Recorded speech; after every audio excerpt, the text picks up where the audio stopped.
every day, and yet as leaders, we must be a factor that unites all Kenyans.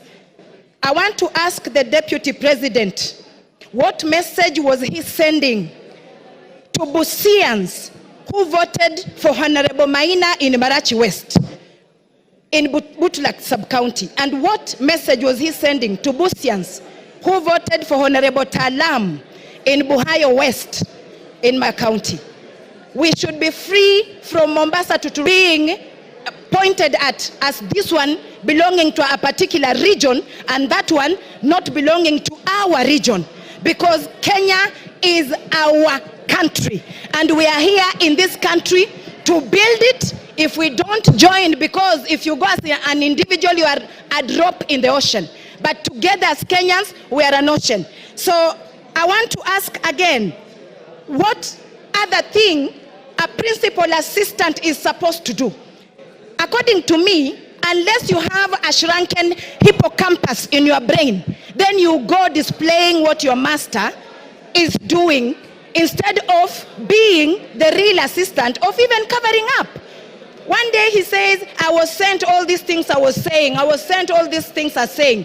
It's like he is wearing an oversized coat, oversized trouser, a tumbo cut vest, and oversized shoe.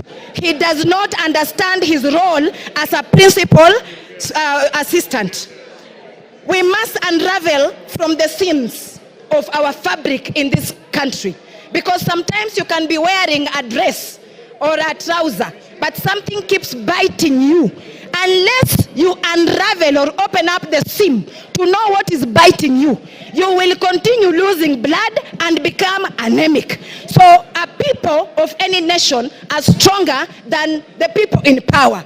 All leaders in this nation must be responsible of the utterances they puke every day, because what will our future leaders be saying?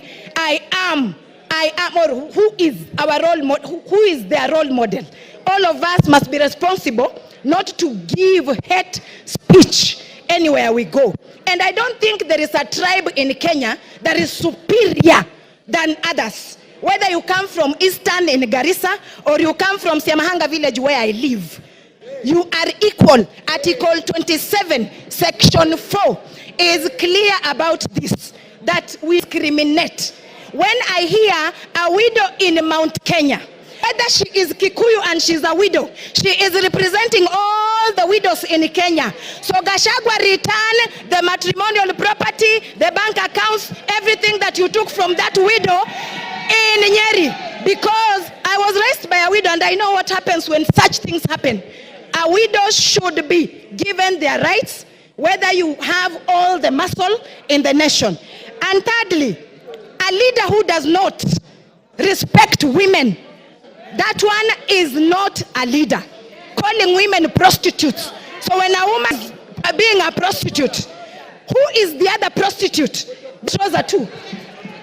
And we do not want to be discriminated. We have been dating, marriage, we marry Kikuyu, Luya, Teso, Kamba. That should continue happening than us growing up or children fearing to marry from Mount Kenya or fearing to marry from Nyanza.